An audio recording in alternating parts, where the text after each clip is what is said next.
Okay, this is what JS8Call looks like. Let me tell you a little bit of history that got us into this. Now, this is being worked on by the Idaho ERC, the Missouri ERC. There's a whole bunch of ERC operators that's working on this, as well as is there. Mute that so I don't get notifications.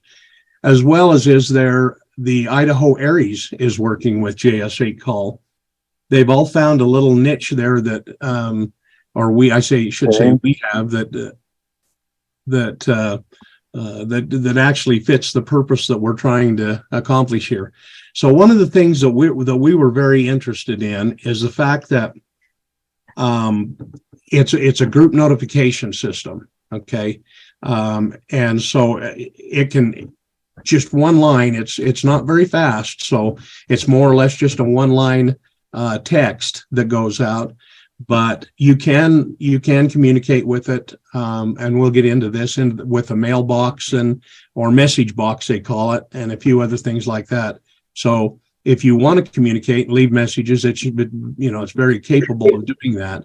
But the main thing is being able to notify stations where the officials need you to go. For instance, if the ERC come online and said, we've got a situation, we need somebody to take message traffic.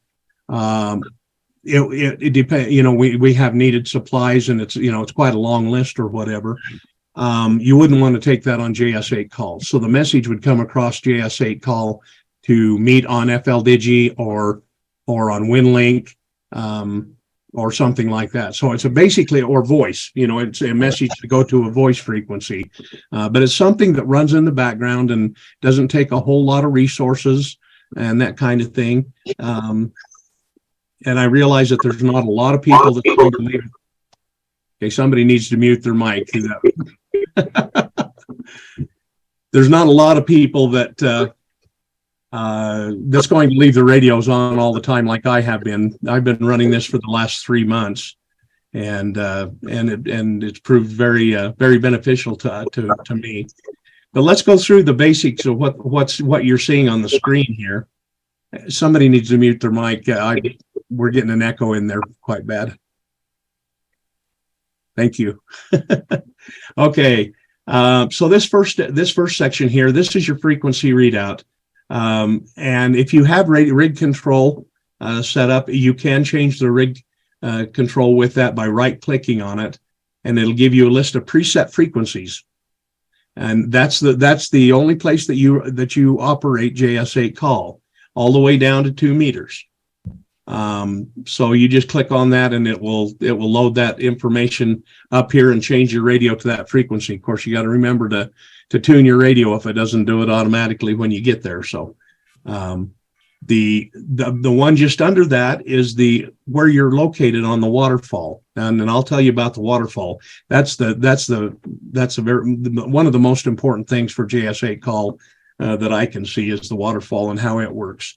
So that's where I'm located on the waterfall right now. Of course, this shows my call sign and my grid square and the time and date and that kind of thing. Now, something that you want to remember here is that JS8Call will not decode if you get more than 2 kilohertz, 2 hertz off frequency. Let's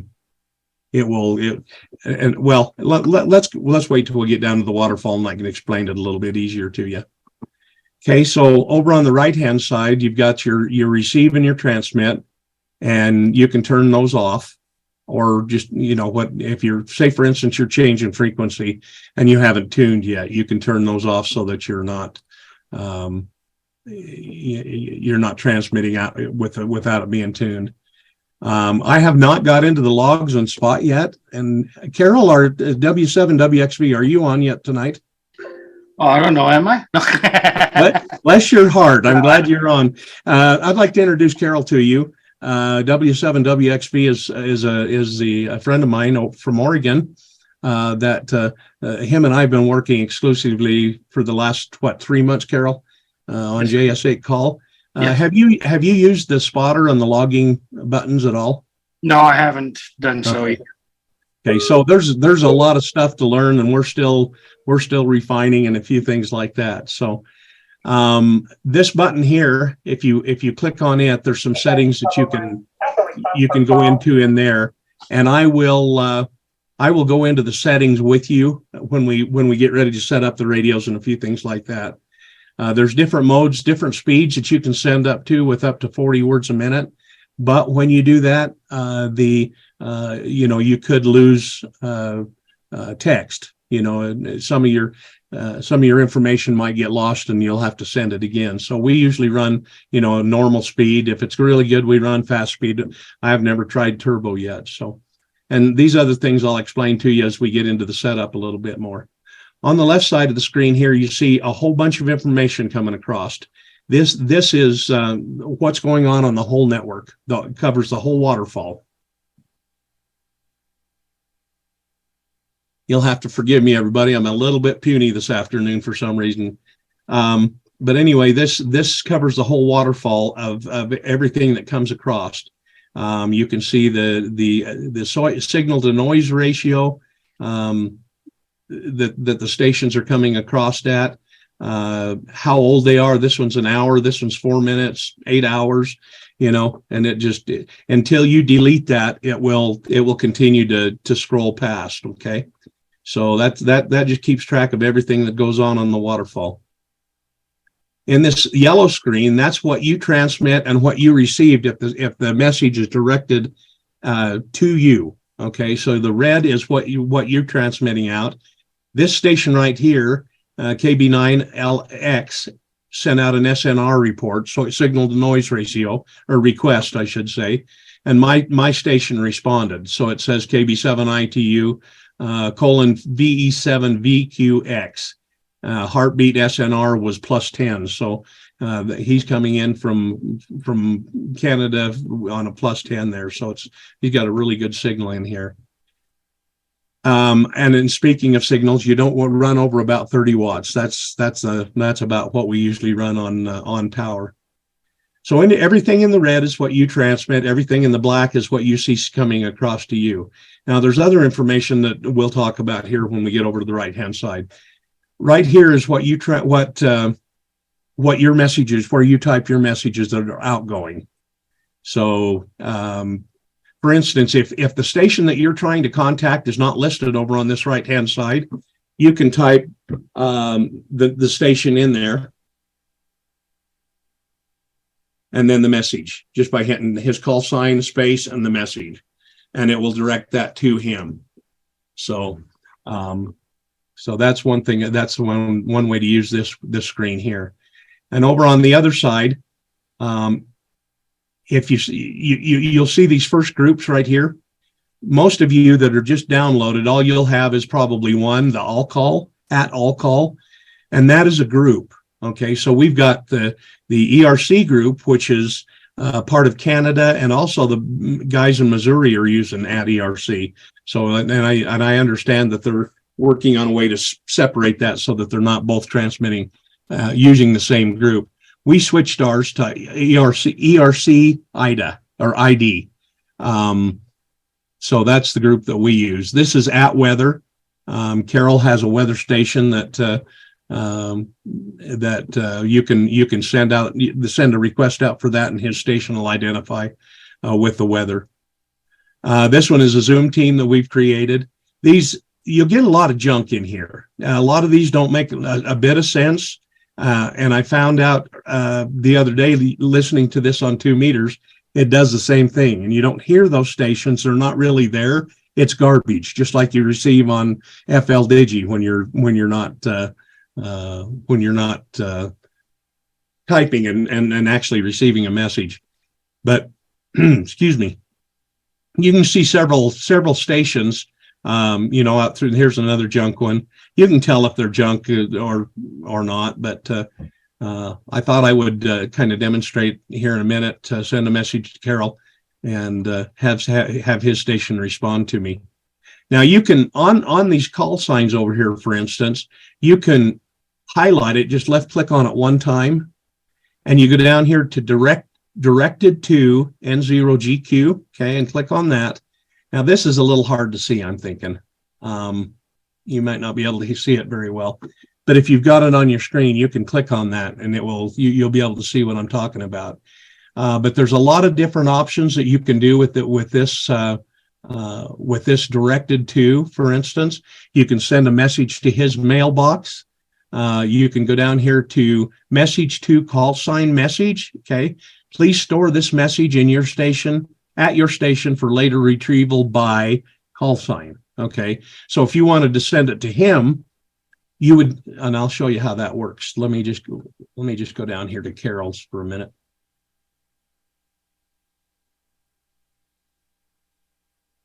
I can't see you, Carol. No, I don't think I'm on there. I was on another frequency today. Oh, okay. But I'm on 40 meters now, so. Okay. I will send out my heartbeat real quick. Okay, now you see what I did right there? You can right click on anywhere, any of those stations in there, and you can add a station or a group just by right clicking over here anywhere.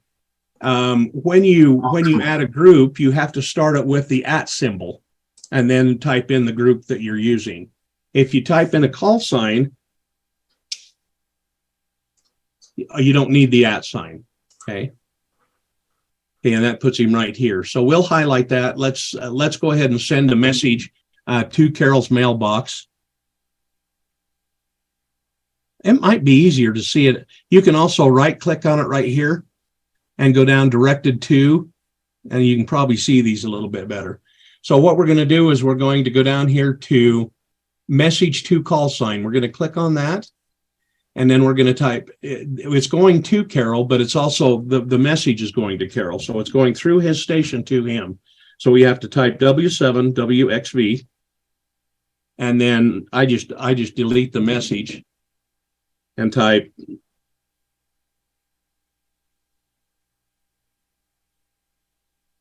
and type the message in there. Okay, now this message is ready to send. All you have to do is hit enter. Now, if you'll watch the screen above, you'll see when Carol's station acknowledges me.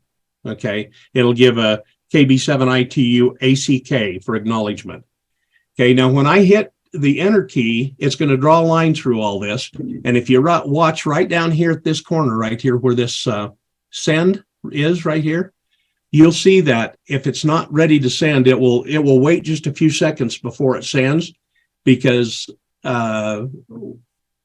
well, I guess I better tell you a little bit about the waterfall. This is the way the waterfall's set up in sections. This is timing.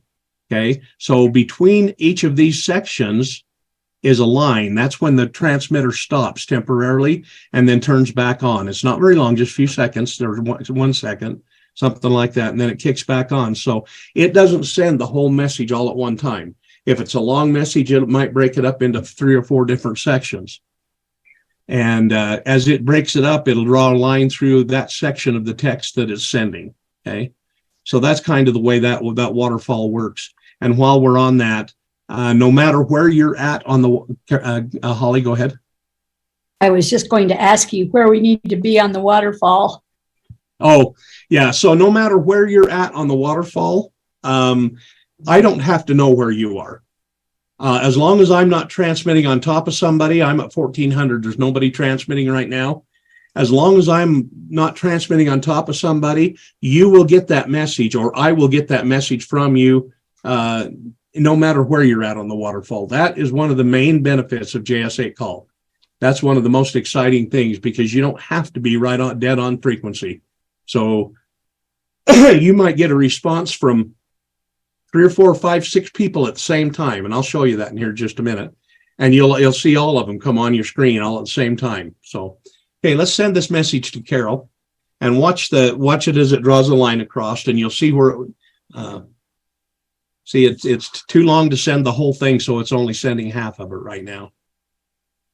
And it's still not ready. Now it's sending. It'll turn red. That little box down there on the right-hand side will turn red when it starts transmitting.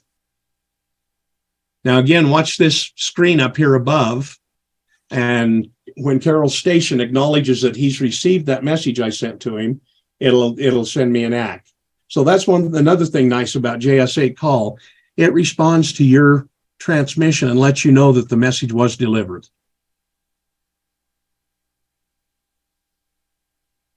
That BFM at the end that you see, there's different things that it uses. It has to do with the account and that kind of thing. Carol, you can probably explain that better than me. I think you explained it to me. Sorry about that. Yeah, that's just the checksum for the Checksum, yeah. message. It counts the letters and numbers and spaces and assigns it a value, and that value has to match on my end. So that's how it authenticates that it received the message correctly. Thank you. So you notice right here at the top, Carol was at 1068 on the waterfall. I'm at 1380. So he was down here, right here. And it's still, the message still come across with an ACK that his station received it. So now if he, and I'll show you where the messages are stored when we get those at the top of the screen there, when we get to the top there. So, but there's all kinds of different things that you can do with this directed to message. You can request a signal noise ratio direct from one station, or you can select SNR from a whole bunch of people, okay, all at the same time, just to see what conditions are. You can do a how copy. You just need to read through some of this stuff and see what's best benefits you for what you're going to be sending. Okay, so I'm going to send a heartbeat. Now, let me tell you, before I leave this over here on the right-hand side, though, we'll set our stations up to automatically acknowledge, just like Carol's did with the ACK. We'll set our stations up to automatically acknowledge SNR's requests, info requests from your station, telling them about you or about your station. But it'll do it automatically. You don't have to be at the keyboard. If they send an info request, your station will automatically transmit that data that they're looking for. Okay. So, but for it to be able to do that, you can't have any of these stations selected over here on this side, or it won't, because it's locked in on one call sign and it won't respond to anybody else that's trying to get information from you. So you have to click deselect. That way it grays it out and you know your station's ready to send acknowledgements automatically. Any questions so far? Okay, I can't see hands, so I'm limited here to, oh, Carol, go ahead. Did you mention about the 2-second timing? Yeah, and then while we're on the waterfall, I'll mention that again.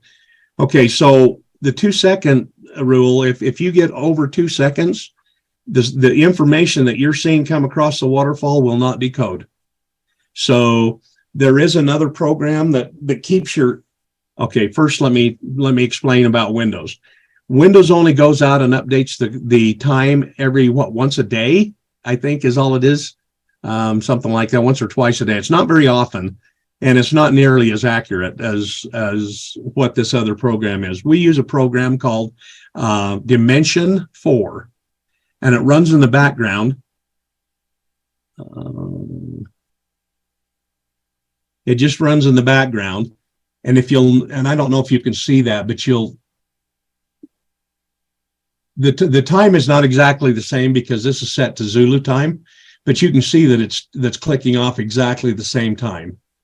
And you can choose where you get your information from by clicking and setup and going through the setup on it. So, but anyway, that helps keep your computer in time. And the worry, and a lot of people have a worry that, okay, so what if I'm out in the field and we don't have the internet? We don't have availability to use this Dimensions 4 because it does take the internet. You can click on a station on this right-hand side that you think is really close or whatever to the time delta, like this one is 100, and you can click on them and set your time to theirs. Okay. And I won't go into a lot of that right now. That's that goes into a little bit more depth and detail and stuff. And I know there's a lot of you that want to get set up, but there's another way that you can do it. I will show you a little bit about it. So this is the this is the control for the waterfall and the timing and the display and all that kind of thing. So so you can also go into WWV and set it up in the field by clicking on you know how when you tune into WWV, you hear that dong dong dong, you know. Well, when it gets that dong, when it first starts doing that, you have to listen for a minute so you get the rhythm with it. But you can set this time drift now, and it'll click it and it'll set it right on with WWV. And I've got down within 100 milliseconds of the correct time with WWV. So, but that's the setting there for that. So, so there is a way that you can do it in the field. Okay, let me slide this back over out of the way. So that's the timing. Did I miss anything on there, Carol? Oh, you've stepped off for a minute. Okay. I'm here. I'm just having to do something while I'm listening. Okay. Did I miss anything? No, so far sounds good. Okay. And you'll be able to tell if you're off timing. So see the break right here in this one. There's a break right in the middle. It's not on the line. It's actually between the lines. So, and I'm not sure if that's just my imagination, but there it is again on the one just above that. So he may be off just a little bit. So if we click on that, it should. Yeah, ZE's, I'm not sure what that is. Anyway, you get the picture though. The breaks should be right on these lines, just like these are. That way you know your timing is correct.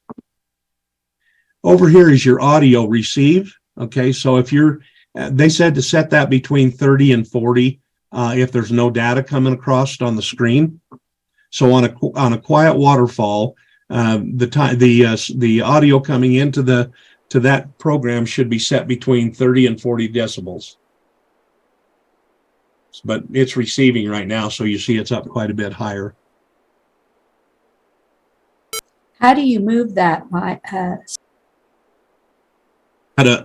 Just click on it and left click on it and slide it up or down. Or let's see.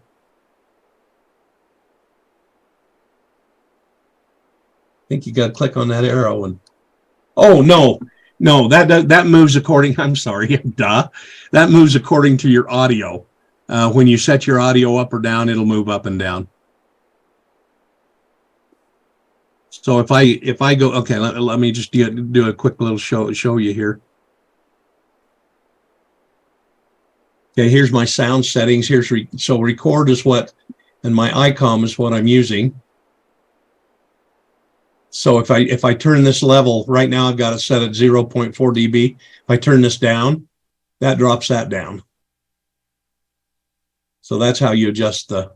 How did you get to the sound setting? Okay, are you using Windows 10? This is on Windows 10, so. I think so. It's not 11. People are sure having problems with Windows 11 right now with digital. So what you do is you go down to the right-hand corner of your screen, and you can't see it, but down on the right-hand corner, you'll see a little speaker. You see that little speaker? Okay, right-click on that speaker and click on sounds. Hey, any questions so far? All right. I think you're explaining it really good. Okay, thank you. Hope so. I hope everybody's getting it. Okay, so I got my ICOM hooked up right now. This is the 7300. The two radios that I'm going to be working with here, or helping you work with, is the 991 and the ICOM 7300. So right now the ICOM 7300 is the one that I have hooked up. So we'll have, I guess, speak up now if you're not ready to go into the setup for your radios. Okay. I'll just watch. Okay. So is there anybody that's actually setting up their radio right now? I don't have my radio connected. Okay. Maybe I don't either. maybe we won't go into the complete setup. We'll just kind of highlight it here a little bit. And then you can always call me or one of the digital teams. And I'm volunteering Todd. I seen he was on here tonight too. Evening, Todd. So we'll be able to. He's been working with the JS8Call too, so he'll be able to help us set up a little bit too if he needs to. So we'll be going into File and into Settings, and the first one that you come to is going to be General. Now you might want to take your camera on your phone and take a picture. If you're on a 7300, take a picture of that little screen that I've got on the settings. And this one, not so much, because it more or less just, other than just filling in your station information and stuff like that, that's not hard to remember. But when we get to some of the other stuff, like the very next screen, it will. So this is basically your setup. These are the teams that automatically populate when you start adding them over here. These will automatically populate.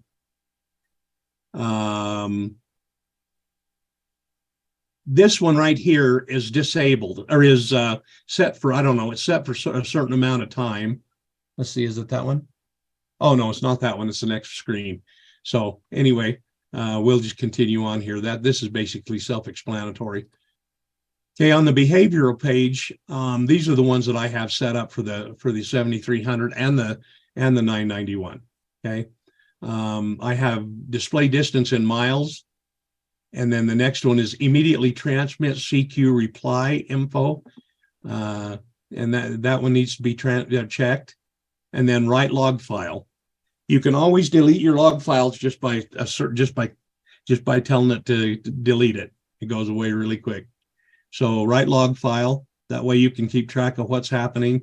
Check for software updates. That's kind of a given.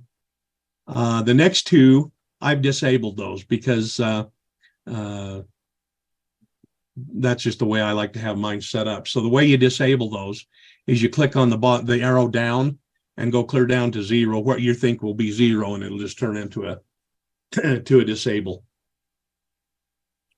Any questions on that page before I continue to the next? Okay.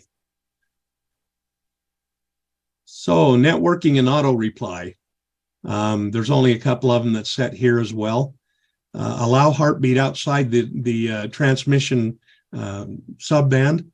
Okay, the reason I like that one is because I want to send the heartbeat where I'm at, because I don't know what's going on down below. If that's not set, it automatically kicks you down into the 800 megahertz or 800 hertz range and transmits your SNR or whatever and so with that clicked, it transmits where you're setting. Pause heartbeat transmission while in QSO. Very important. You don't want your QSO being interrupted by somebody that sends a signal to noise ratio request from your station and it answers it automatically. So that blocks that. Turn auto reply on at startup is what I've got that one set at. That's the only 3 I have marked, except for this one again is disabled. Where I leave mine on all night long, I don't want it going to sleep. I want it to be monitoring and operational while I'm sleeping. So I disabled that as well.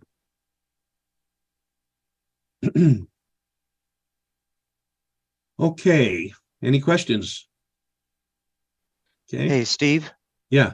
Now, does the program do all of this, a lot of this automatically, like reply, and it logs everything that comes across directed to you? Yeah, it'll log everything. It'll log everything automatically. If you have it set that you have to acknowledge the reply before it transmits, then, for instance, if you don't have this behavior, the automatic reply, let's see, immediately transmit, you will have to tell it to go ahead and transmit the auto reply. That's why that one is set. Okay. All right, let's go up to the next one. That's in the general section, those last 3 that we went through. Let's go into radio. So this is the way I have my ICOM set up. Of course, you select the ICOM 7300 out of the drop down, and it has a whole bunch of different radios. Now, Some of your radios require a sound card interface and then a separate cable for rig control. I think the 857D does that, doesn't it, Holly? You have to have a separate. Need to have a cable? Yeah, I have a cable. It has a separate cable to control the radio and then it has one coming from the signal link as well, correct? Okay. So the 7300 and the 991 are all built in. So it'll and then the next, this one's already selected for you. It polls at 1 second intervals. You can change that to whatever you want. In the rig control, you need the push to talk method will be CAT. And this is again on the 7300.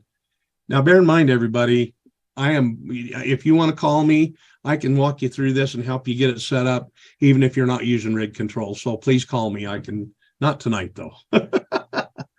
Okay, so CAT control is how we'll want to set up the push to talk.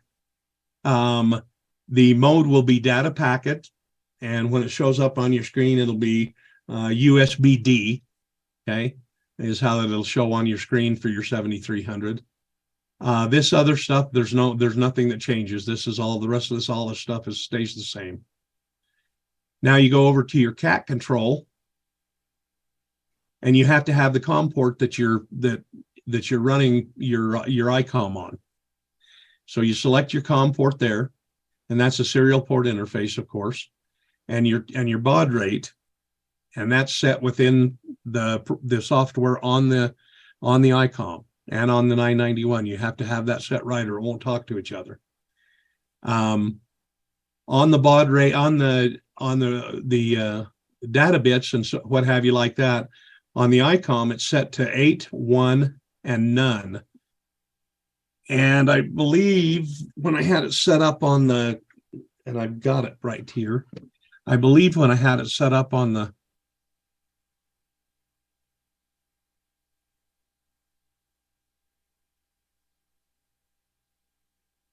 Yaesu, everything was just set to default. Let's see, Todd, you're running the 991. What is your set to on that? I'm actually running JS8Call on my 857. Oh, okay. Okay. Let's see. I guess I can bring it up on the Windows side and look. Oh, that's okay. That's okay. I've got it right here. I took a picture of it, so I knew. Not that one.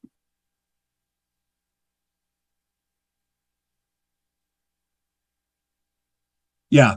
So on my 991, when I'm running it, everything is set to default on this one. That's what mine is too. Okay. And then you can test it to make sure that you've got the correct baud rate and COM port by clicking test. It'll turn green. And you can also click the push to talk to see if it's keying the radio. Don't forget to push it again to release it though. Steve? Okay. Yeah. Back on the previous one on CAT control, the 991, it should be set to USB. Oh, yeah. Yeah, that's also set to USB. Thank you on this one. Yeah. Correct. Oh, yes, USB. Yes. Yeah, that's how I've got mine set too. Oh, no, I don't. Mine's set to data packet. Well, on the 991, it needs to be USB. Why is that? Because I don't use a data port. Oh, okay. Okay. Well, I'm not using the data port. I'm just using a cable. The thing about it is if you use the USB, you've got to make sure that all your filtering is turned off. If you use the data packet port on it, that automatically turns off all that stuff and opens it up so that it's working on digital a little bit better. Anyway, it works. So either way, I prefer the data packet over the USB. That way I don't have to worry about going in and setting the filtering and everything in the radio. Another just quick follow-up question, Steve. This is Steve Drake. Yeah. Hey, because so many people have a 7300, I'm just thinking of KB7ITU, Kevin, that's on a line with us. He's been trying to set his up. Has there been a recording done that can be shared walking through the configuration so that those of them that do have that radio can just walk through that video, that recording, and just get themselves set up? Actually, bless her heart, Holly is recording this as we speak. So, oh you're not? Thank you. That's who forgot to start it. Okay. There's not a recording that I know of. I'm attempting to record it, so we'll see if it turns out. If it turns out well, I can put it on YouTube or something. Oh, very good, Justin. Thank you. Appreciate that. Very good. Okay. Steve? Yeah. This is Fred. So with that, having it set to data packet, how do you have your cable from your computer to your 7300 hooked in? Do you have it in the USB-B port on your radio? Yeah. Yeah, it's just got one cable. Okay. And it just goes into the back of the radio and into the computer. It controls the push to talk and everything. So that setting on mode is not defining the USB port versus a different port. No, you have to go in and manually select that in your setup. Okay. And once it's set up for digital, and you never have to change it again. Okay, thanks, Steve. In your 7300. Okay, okay. So the audio, and this is going to be for the 857D users and stuff like that. More than, and if you're going to use it on 2-meter 440, right? So you're going to want to use this. You probably won't be using rig control on 2-meter 440, but the audio you will. So you need to select the audio, whether it's a USB codec, audio USB codecs. I go in and change all mine so that it specifically says what that radio goes to. Okay, what that codex goes to, because I'm running 3 of them. I've got the 991 and the USB signal link all hooked into the same one. So, and I do have instructions on how to do that if you guys are interested in going in and changing the name. It takes a little bit of effort, but it's not too bad. So these two you'll want to set to your USB audio codec. This one is you're going to want to set for your computer speakers, and I'll show you why in just a minute. As for anything else, there's nothing else that I can see that needs to be changed. Any questions on this one? Okay. Now on reporting, this is something that you're going to have set so that JS8Spotter will work with your software. Okay, with the JS8Call. So this is blank because you're the operator. So we're not going to get into that. But for networking, both of these first two are marked. These two stay the same. Okay, that sends the information out on, like if you're going to send a text message to your son on his cell phone, you can do that through the APRS network as long as those are marked. Or you can send an email through the APRS network. It's the same one that I use. It's the same network, same number that I use to send text messages through APRS itself. Now, I understand that there is some work being done on a personal basis and this is just hearsay. I haven't seen anything about it. So, but it's going to be a personal number that we can use instead of APRS2.net. It may be something else in there that's a little more efficient or something like that. However, this is very efficient. Okay, the next one is also marked under API. That's your grid, info, status, etc. All of these on the right-hand side are marked.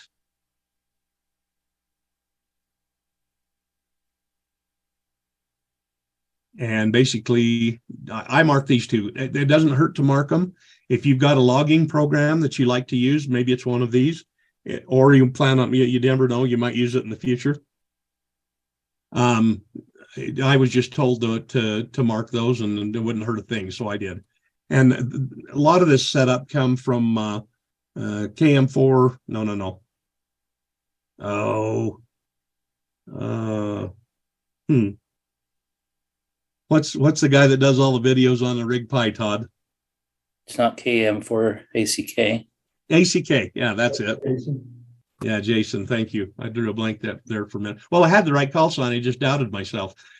So anyway, all right. Any questions on this particular page? Okay, your frequencies are all preset. Just like I don't know if you can add any to that or whatever. You can change the frequency calibration. I've never seen with the newer radios, I've never seen a need to have to do that. So saving messages. Carol, you've worked with this one a little bit more. What does that saved messages deal? So you can create a brief message to send as a pre-canned message to whoever you want to, instead of having to retype it out all the time. If you send the same thing, as you know, thinking of some sort of contesting message or something that you would send out all the time other than CQ, maybe that would be a good candidate for saving as a canned message. Okay. All right. So that's a little bit about that. I've not used this much. So kind of like a macro. Sort of, but the macros in this program are kind of limited. They're not like in FL Digi where you have lots of different commands. This has seems to have a very short section of commands you can utilize.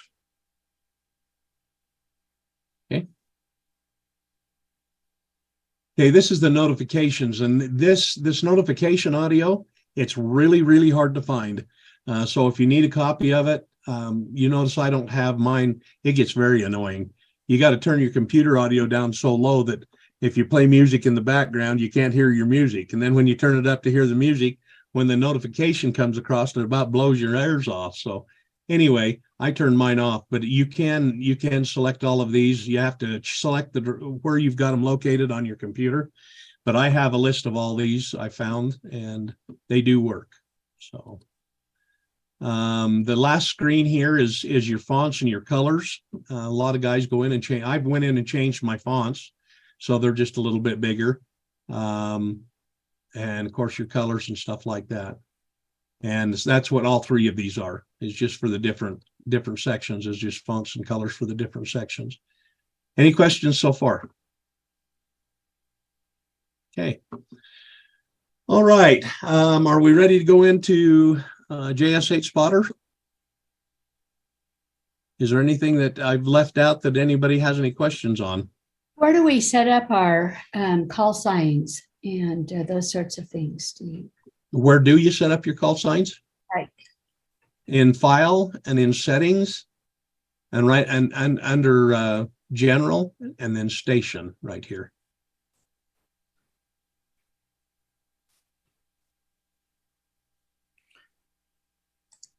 Did you find it? Did. Thank you. Okay. And then I had a quick follow-up question too before we dive into this. You were kind enough to work with me, I believe, a week and a half ago, Steve, and walk through the configuration. But as enough time has passed, I was thinking, man, I can't remember the order he told me to start these up in. And I want to say it was JS8Call first and then WinLink in that order, or what order do you start your software programs up in? I don't suggest you run WinLink and JS8Call at the same time. Gotcha. So what you'll want to do is always have your radio plugged in and turned on, your USB plugged in and on your radio turned on, or your signal link turned on, whichever it may be. Then start your program, your JS8Call, and then start JS8Spotter. JS8Spotter won't link with JS8Call if you start it first, or at least I haven't been able to get it to. So. Okay, so just to reiterate, so your radio, then your signal link, and then JS8Call. Yeah, radio and signal link, and then then JS8Call, and then JS8Spotter on all your software. Start your software at the very last after everything is up and running. Thank you. Okay. All right. So we'll go into. Real quick there, Steve, did you go into groups at all? I don't remember. I didn't go do a lot on groups, I guess. So you can send a group message out to several people all at the same time, providing they've got this group call sign in their file over here. It will automatically go out to them as well, and it'll list it right here in the yellow. So, Carol, did you have anything else that you wanted to improve on there? No, I just didn't remember you talking much about it and how to create the groups and everything. So. Oh yeah, I talked about creating the groups. Okay. Okay. A little bit. Yeah. That's all I got. Thank you. All right. All right. We'll bring that back up again here. Oh, I was gonna show you how several stations come across at the same time. I need now see right there where my red is. There's somebody transmitting right there. So I just move up just a little bit, and I'm going to send an HB ACK. So what I'm sending out is I'm sending out a heartbeat, and I'm wanting the stations that are hearing me to send me a report.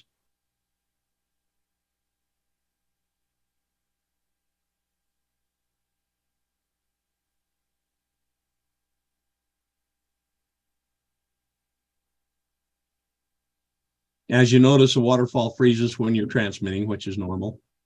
So, okay. Now you'll see a bunch of stations start coming up right here and right here.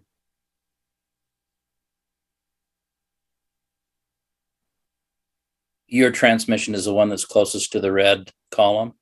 No, my transmission was the red column right in the middle of it. But this is another station. Reflect the color on the waterfall. Okay. So you notice all these stations come in simultaneously. So you don't see his transmission because the waterfall was paused during the transmission. That's right. That's right. Mm. Yeah. Oh, and another thing that I'll mention too is when you're now see my station just responded to a request from W9CWC. Okay, so up in the top right-hand corner up here again, you'll see this tune. You might want to move off frequency just a little bit, but you can turn your while you're turning, make sure your transmit's on. Click tune, and you can, if you're doing a manual tune or an auto tune, either way, just hold your auto tuner in and it'll start tuning. That's how you key your transmitter without having to send a signal out or a message out or anything. So. Okay, this one is very, we're not completely up to par on this, but we have figured out how it works to some extent. So let me make this a little smaller. So basically what this is right here on this left-hand side is this, but it's what you want to hear only, okay? So you're not seeing all this gobbledygook over here on these. You're just seeing what each one of these are individually. So you go in there and put what you want in there, who you want to listen for. And when you click on them, for instance, you can double click on them and it'll bring up all the information that transpired from that station. Okay. And same way over here, if you double click on that one, it'll give you the information for W7YTF. So Steve, how do you add people in here? Okay, so right down at the bottom, there's the left bottom corner. There's a box. You just click on that box and add a call sign. And just to follow up on Holly's question there, this is basically a whitelist of people that you want to hear from, but there's no risk of missing other transmissions to you because you're monitoring that in the field behind, presumably, correct? JS8Call, yes. Yeah. Gotcha. Yeah, this is just specifically pulling from JS8Call into into JS8Spotter for the things that you want to keep track of. Okay. Now there's a lot of different things that you can do with JS8Spotter. It's a really neat little program. Steve, before you go on, Okay, go ahead. just a quick comment. The call sign KF7MIX, that's Joe Lyman. He's the author of JS8Spotter. Mm-hmm. And he's also a member, and he's ERC person, and that's why he put this together. Yeah, thank you. Okay, so this has been updated, and I don't know if I've even got the latest one. I've got 104B. I haven't checked it for a week or so. You can put different profiles in here that you can switch between. You can set it up so that you can switch between, say profile 1 or profile 2 or whatever. It'll be a whole different group of people that you're going to be keeping logs on, right? If this is not marked, it will only receive information from that one and I got it set to default. But if you're set on, for instance, profile 1, if you don't have this background scan selected, it will only log profile 1. If the background is selected, it'll log each one in their separate profiles. So that's something kind of neat to know. Under tools, you'll see a simple map, and it's a very simple map, and I think it's kind of cool to look at. But it shows, different stations that you've been keeping track of and that kind of thing. Kind of strange to look at, and it's not a lot of value there. Actually, you can get a lot more off of PSK Reporter. So, and I'll show you that here in just a minute too. That's kind of neat. The other tool is Visual Waterfall. That's kind of basically the same thing as you've got down here. Okay. Now this is where it gets a little bit more involved. This is called expect. Okay. For instance, this is a couple of them that I've been messing with and we've been playing with on the air. And maybe Carol, if you're up to it, I'll have you demonstrate that. Let's see if you've got yours on, don't you?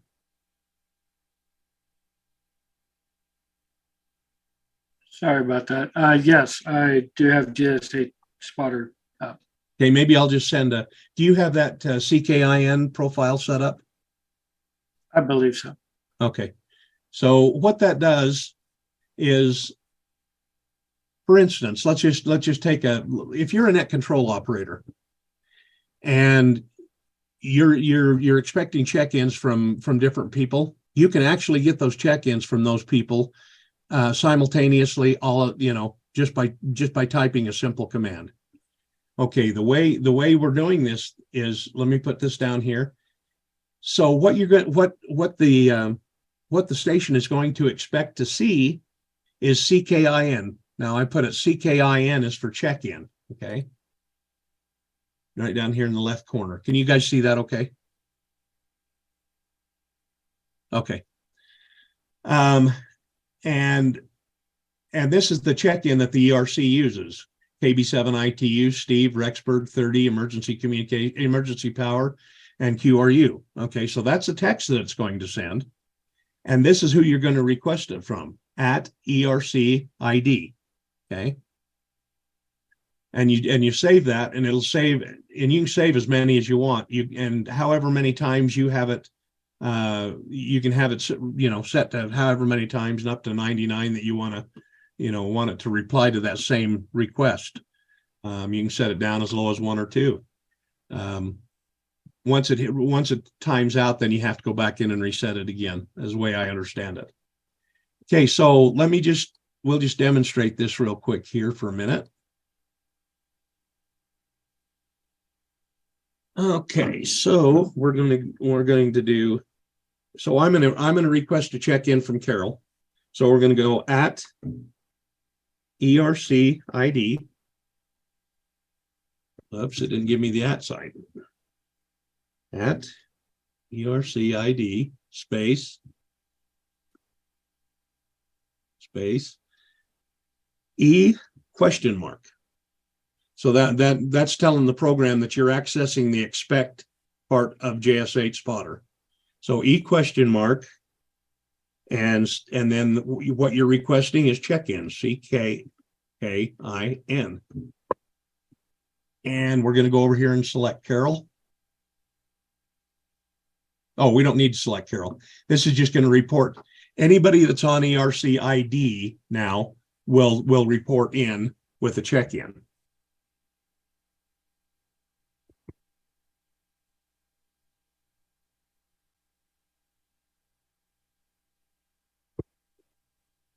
Steve, is it possible to send that directly from JS8Spotter?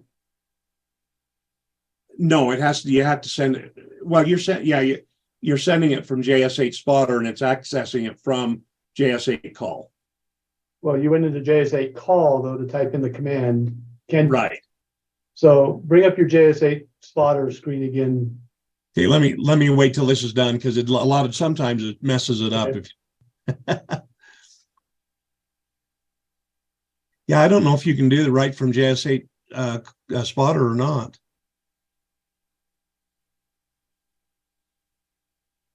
I haven't played with that yet because I haven't been able to get it up on my Raspberry Pi yet, but at the bottom of your JS8Spotter screen, it looked like there was a send now button. I just wondered if that actually would send the message. It posts it in here, I think, but I don't think it sends it. I think we played with that, if I remember right. Okay. Okay, see, here's Carol responding to me. And that's off of his, go ahead, Carol. I believe the send now would send, but it wouldn't send so unless you had the check-in command, it wouldn't, you wouldn't receive a response. You're just sending the check-in information in this case. Oh, okay. So it didn't send it wouldn't respond. The stations wouldn't respond to it. I remember there's something there that we was having a problem with that wouldn't do it that way, but. Right. Yeah. So unless you created the command for check-in, E question mark CKIN, you wouldn't get the response you were looking for. With the check-in information. Okay, so let's bring that up again. Okay,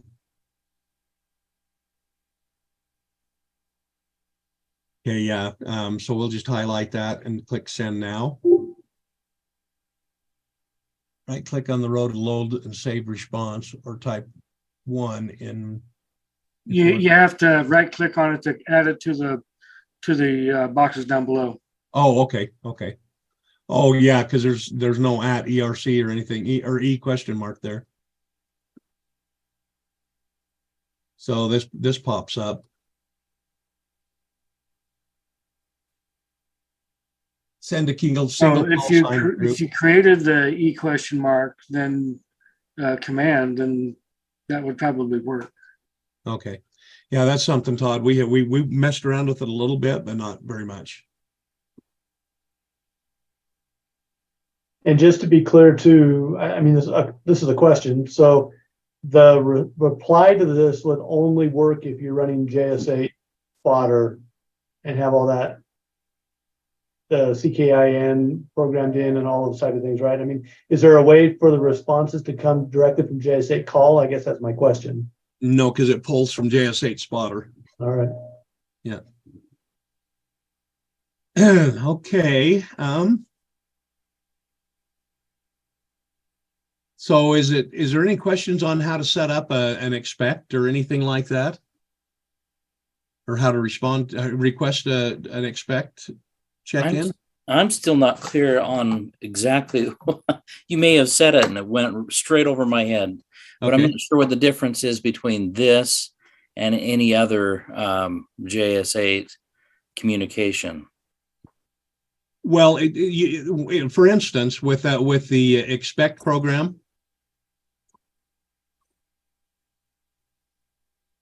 when you send that command that I just typed, all the stations will automatically send to you. Oh, gotcha. So it's like a distribution list of sorts. It's a response from the stations or from a group requesting a check-in or whatever you're requesting. It could be weather. It could be use your imagination. It could be lots of different things.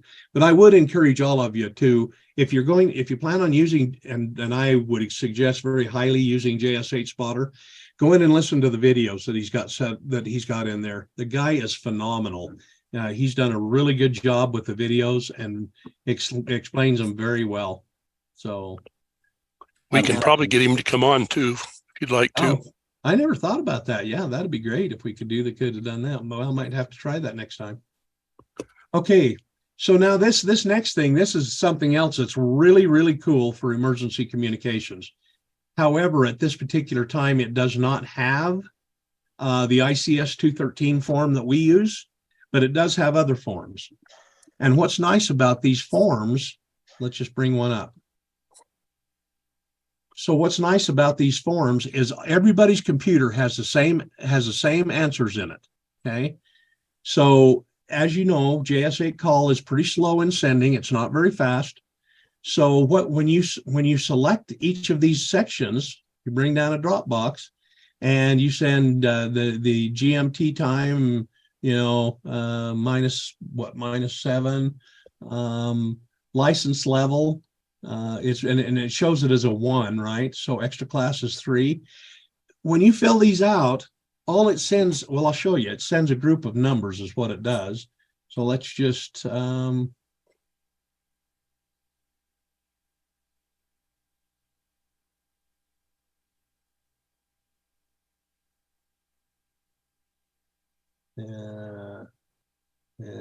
just guessing on some of these. I'm not really looking at them, so don't hold me to these guys.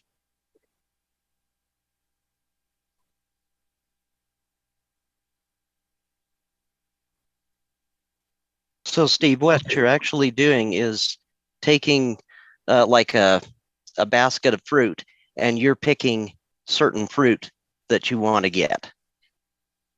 Well, what you're doing is you're sending this to the station. So, for instance, by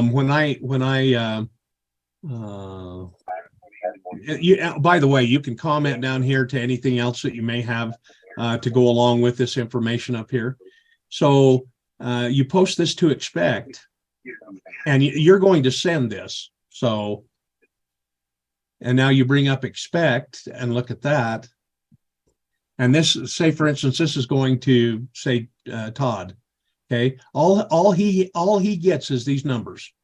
Okay, and when you send them, he has to bring up another file to read them. Okay, so and it fills out the form at his location. So I'm not sending all the data. All I'm doing is sending numbers. So it makes it a lot faster in JS8Call. So when Todd gets it, he brings up MC forms response, and these are the responses that he's, for instance, he's gotten. And this is what it looks like when you click on it. This would be the 1, 2, 3, 4, whatever we used on the, but it fills it out at your location, not through the, it doesn't send all that information through the air. Is that clear as mud? This is how you would send a disaster report. Pardon me? This is how you would send a disaster report. Oh, yeah. Yeah. What wasn't clear, though, is when Todd gets it on his side, what I heard you say is that it basically sends an abbreviated number set for him, and then he has to go back in and find the form that this corresponds to, and then, or does it send this actual text? No, it doesn't send the text. It sends an abbreviated message with numbers only. Yeah, it just sends that. I'll show you again here. Well, what I'll do is let's just um, I think what it does is send the form number and then the coded responses. So when he gets it, he just pulls up, it The sees form. the form number and it populates it based on the response Got- codes. Gotcha. Okay. okay, so this is the actual text that he receives right here. That's all he receives. Gotcha. So What's the number that- when his station gets that, it fills in the appropriate boxes in sequence for those numbers from that form F103, FL304 or whatever. So does that clear to you? Yeah, that does. That helps. Thank you. Okay. Okay. So that's forms, and APRS text and email is about the same thing. We could send a text message, very easy to do. So Todd, what's your phone number?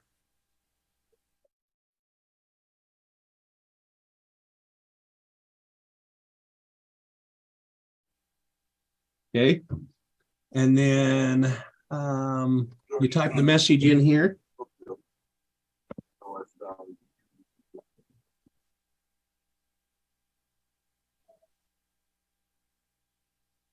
Now you're limited to 32 characters is all you can send. So, and as you notice, it sends it to SMS GTE. That's who it sends it to. And then from there, it transfers it over to the internet network and sends it to Todd. So we'll click send. Oh, and it's sending all this besides. Is it?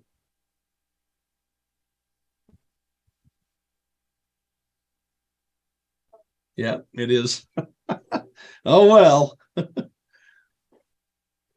Oh, yeah, that's the one it's supposed to send. Oh, yeah, I thought that was the numbers one. I seen all these numbers there. And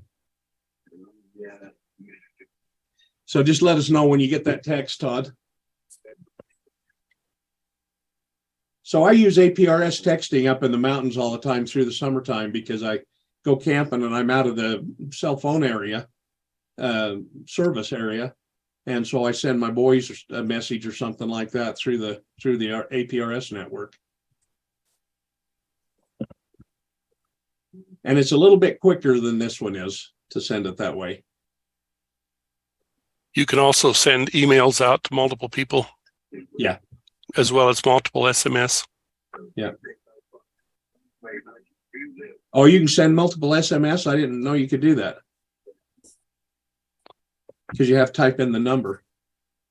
Yes, but you can send it out to multiple people at the same time. He's working on that. I assume he's got it done. Oh, I've not seen it yet. Yeah, the intent is to alarm as many people as possible within a certain group. Okay. All right, it's completed sending.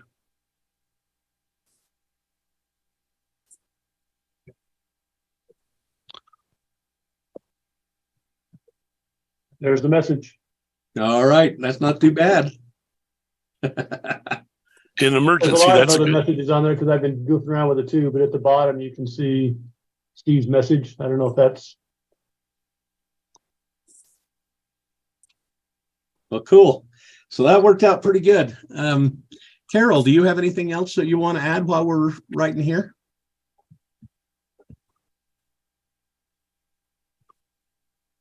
Oh, he might have had to step off. I know he had the AriesNet tonight too. So, and yeah, it's past time. So yeah, he's probably gone. So, all right. Does anybody else have any questions, comments, anything? One last comment, and I'm sorry, I'm so grateful this group is patient. But our role in an emergency, if in my scenario, you know that I kind of wanted to get my feet wet starting out just with 2 meters. And so my communication would just be peer-to-peer if there was no repeater available. But even still, in theory, even with 2 meters, if someone has an HF in the area and is set up, I believe, Steve Taylor, you're set up such that transmissions across this could be picked up and then sent to an RMS server and even sent on a larger delivery to a location across the United States. Or what would that role be for those of us that are just on 2 meters and just peer-to-peer? Well, we use a standard where you contact your, if it's going from a stake, ward to a stake to one of us that has that capability, and then that can go out. If normal communications can be made, that's the way it goes. If normal communications can't be made, then we use this process, and there'll be a number of people around the country that will receive this at the same time. And so we're going to basically, if they decide to do this, it'll go all of North America. So the Canadians are working on it. The Heartland and Southeast US is working on it. And I'm not sure what's going on in Northeast right now. They're having a changing of the guards over there. And but Central and Southeast is putting quite a bit of effort into this. That's exciting to hear. Thank you. Okay, so the way that we're working on it with the Aries right now, the Aries group has kind of got just a small group that we're testing the waters. We're trying to get everything organized to best fit. This is the Aries, not the ERC. So we have a protocol that we're using for right now, that if there's a situation, we first contact by email, those that we can, and web EOC, and then it goes out from there. It goes to WinLink, and then from WinLink it goes on to JS8Call, and then then that's where you're told where to go for information or updates or anything like that. That's kind of the way we're working on it right now. Something else that I might mention to you guys too is you can also, if you can't hear a station, for instance, you can relay through another station with JS8Call. So if you supposed to do it, yeah. So see, if you hover over that station, it'll tell you, it's supposed to tell you a list of how many people it's heard, like that one. See, it's heard all those stations. So if you're not hearing all those stations direct, it's not on your white sheet over on the right-hand side, you can relay through that station to contact the station that you need to. Also, if you need to send us, for instance, somebody was sending a message to me, and my station was not on the air. They can leave it in their own mailbox, or they can leave it in any mailbox that's out on the air that they know is going to be on the air. And when I get on, if my station's been off the air, I can query for messages out there, and I may get 1 or 2 or 3 or 4, and it will have a code with it that tells you what to ask for. So then each one of those individual stations, you would query them with that code, and it would transfer the message to you. Very cool. Yeah. So, well, I don't have a whole heck of a lot. I kind of, it didn't take as long as I thought it was going to. But has anybody else got anything that they want to add?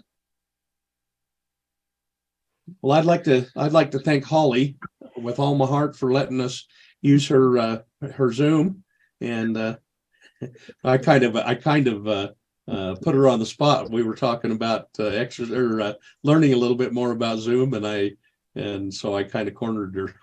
Well, heck, glad to do it. If only I'd remembered to record it, everything would be good. Yeah. Is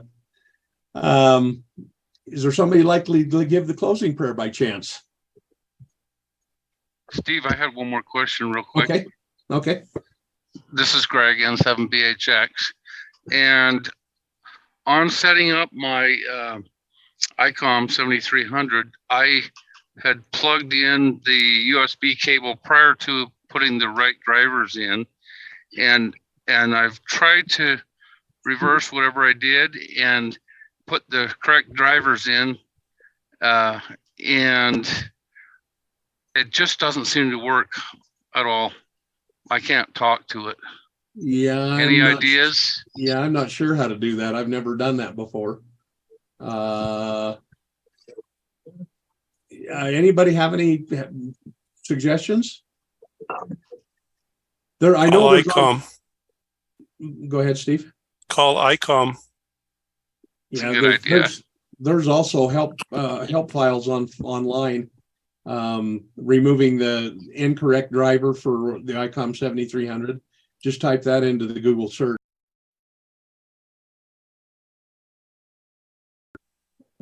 Okay. Yeah, I read it about a minute after I plugged it in. So, Hey, I've got an thank you. answer for you. Can you hear me? Yeah. Yes.